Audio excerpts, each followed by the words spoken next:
人々が連帯することです。ジャーナリズムの世界において女性の数は次第に増加しています。日本でもそうなんですけれども、フランスの方がより顕著であるように思われます。ジャーナリストの女性、あるいは一般的に言って女性が現在の社会の中で果たし得る役割について、特にどのようにお考えでしょう。私のこれまでの研究の中で分かったものの一つに、女性が力のある地位を得るのはマスメディアであるとか文学、出版などの分野においてです。彼女たちは支配的な地位にいながら支配されるということもあります。というのも、こうした分野は常に経済的な生産に対してelles sont entendues, il arrive qu'elles soient dominantes, mais dans des positions dominées. Les productions symboliques sont toujours dominées par rapport aux productions économiques. Cela dit, les femmes peuvent être, je pense, un facteur de liberté. Je pense que c'est un facteur de liberté politique dans la mesure où, pour une part, elles sont moins prises par les jeux de pouvoir, et bon, ça serait long à démontrer, et aussi dans la mesure où, ayant des positions dominées, elles ont plus de liberté critique. Enfin, il faudrait analyser ça beaucoup plus en détail.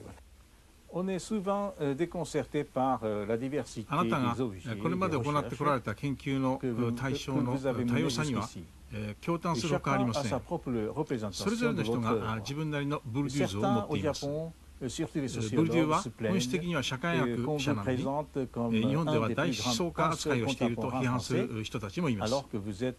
しかし、あなたの仕事は社会学という一専門の中に閉じ込めておくことができないと私は思います。そこで私はいつも超領域の人間学とか一般人間学と呼ぶ方がふさわしいと考えているのですが、どうお考えでしょうか。C'est encore un grand problème, mais je vais essayer de répondre. Je pense que la représentation que l'on a de la sociologie est souvent en retard par rapport à la réalité. Et on fait encore l'opposition entre philosophie, sociologie, philosophie, sciences sociales.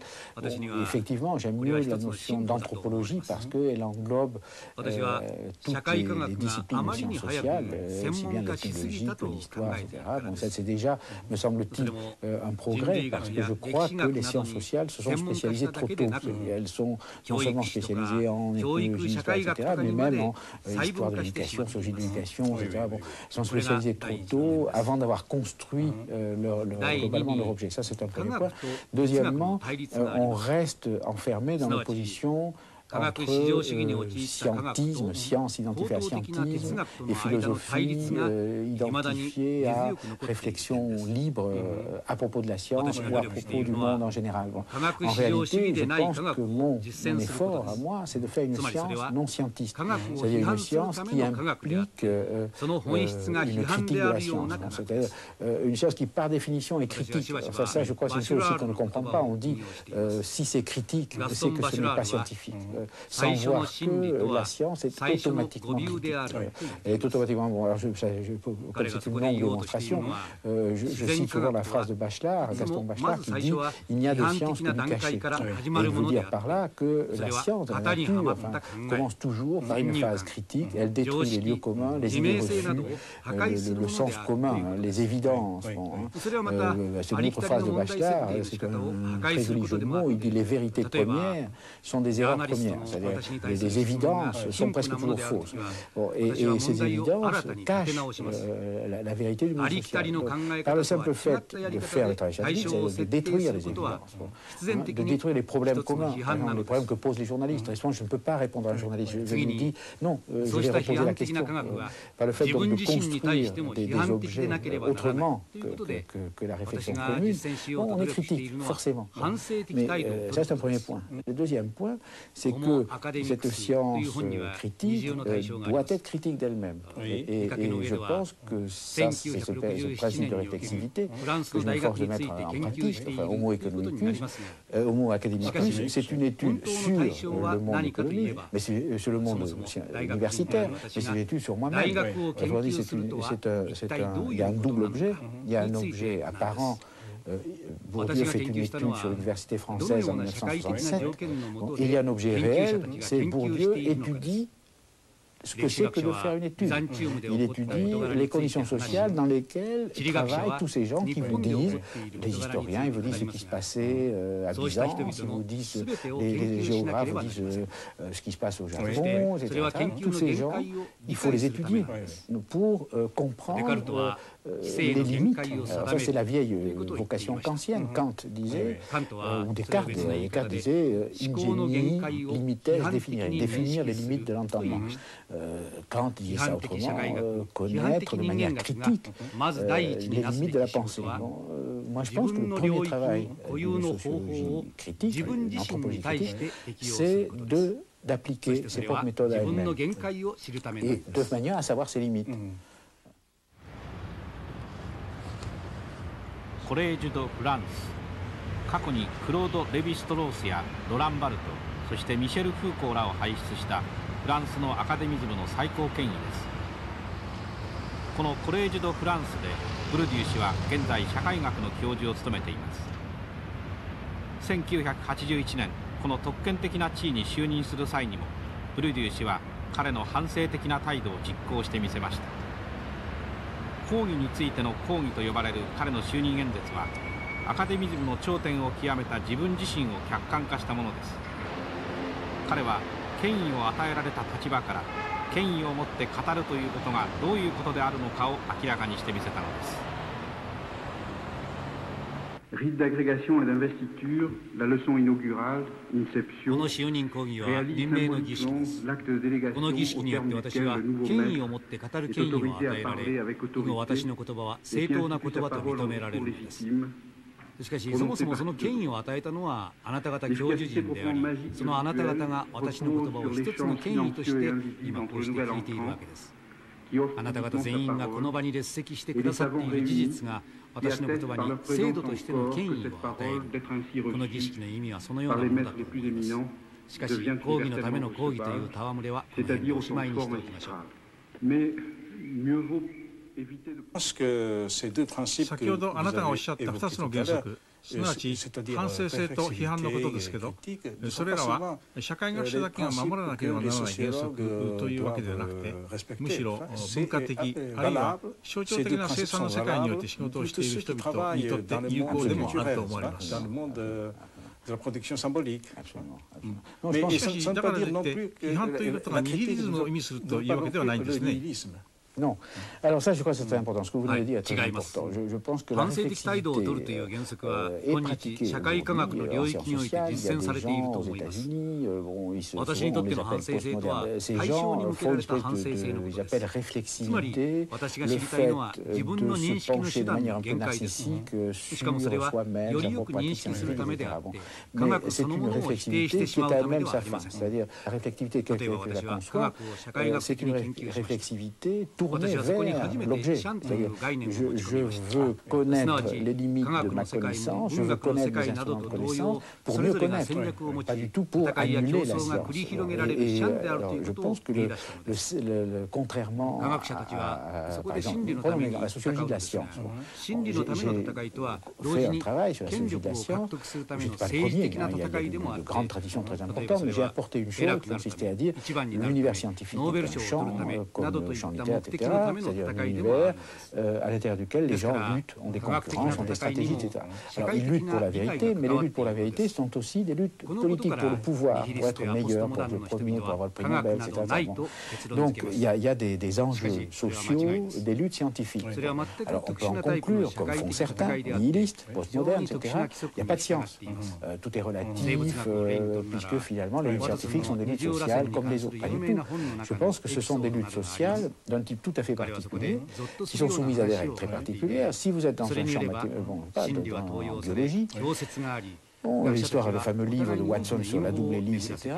Il raconte des histoires affreuses, on vole les vérités, il y a les plagiats, les savants se font des tas de mauvais coups. Simplement, ils sont dans un jeu où pour triompher, il faut avoir des raisons, il faut avoir des arguments. Pour tuer son rival mathématicien, il faut faire un théorème. On ne peut pas le tuer d'un coup d'épée, ou alors, bon, c'est pas un meurtre mathématique. Voilà, et en sociologie, c'est pareil. Pour triompher vraiment d'un adversaire, il faut le réfuter. Oui, oui. Aujourd'hui, nous avons parlé longuement des problèmes difficiles tels que le mouvement des intellectuels et puis les problèmes de l'éducation, de l'enseignement et puis ceux des médias. Et vous avez aussi évoqué votre théorie sociale fondée sur la réflexibilité et la critique. Alors, comment envisagez-vous, avec tout ce que vous avez dit jusqu'ici, et ce que vous allez faire dans l'avenir? Je pense qu'il y a actuellement une sorte de pessimisme sur beaucoup de choses, sur la science, sur les sciences sociales, sur les grands projets collectifs. Et ce pessimisme, moi, me convient très bien. C'est-à-dire que je crois que la fin, ce qu'on appelle la fin des idéologies, qu'on annonce depuis les années 60, et que maintenant on évoque avec plus de certitude depuis l'effondrement des régimes de type soviétique, etc. Je pense que tout ça, au fond, pour moi, ce sont de bonnes nouvelles, parce que je vois des obstacles à une maîtrise de la société par elle-même, ce qui est quand même un des buts de la sociologie. Un des obstacles majeurs, c'était les illusions que les intellectuels, les penseurs, etc., développaient à propos du monde social. Il y avait tout un travail collectif des intellectuels qui contribuait à donner une image enchantée. Même cette image est très pessimiste. Je pense par exemple que le marxisme faisait partie de ces sortes de grandes incantations un peu délirantes. Alors, la fin des illusions est peut-être favorable au développement d'un nouveau type d'action. Voilà. Maintenant, comment faire concrètement? Alors évidemment, nous allons continuer à travailler. La collectivité scientifique va trouver des lois, va trouver des connaissances, elle va découvrir de nouvelles choses.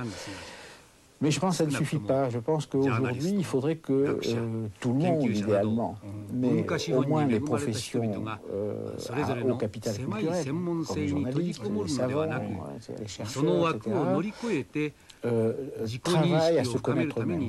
Alors, par exemple, j'ai essayé de créer en France, ça fait partie de mes utopies, mais très pratique, un groupe de travail avec des chercheurs et des journalistes, dans lesquels les chercheurs et les journalistes travaillent ensemble à connaître le monde du journalisme. Et je pense que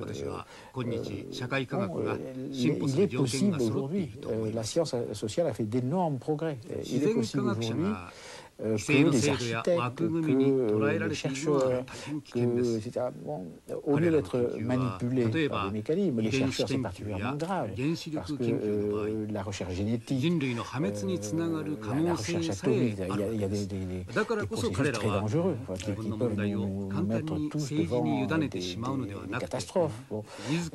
Il me semble qu'aujourd'hui, si ces groupes savants, au lieu de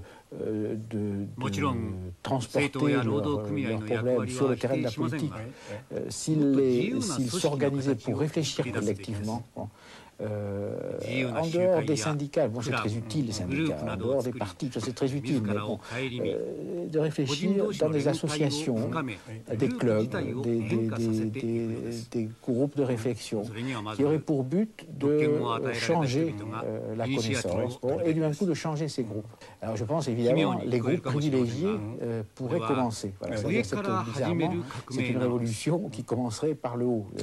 Les groupes privilégiés pourraient commencer en profitant de leurs privilèges, de leur capital culturel, de leur liberté relative. En fait, ces professions, elles manquent de temps, c'est le principal obstacle. C'est très difficile de réunir des gens parce qu'ils n'ont pas de temps. Mais bon, peu à peu, s'ils comprenaient qu'ils ont intérêt à ça, peut-être qu'un nouveau type de mouvement politique, ce serait de la politique, mais d'un type tout à fait nouveau pourrait apparaître.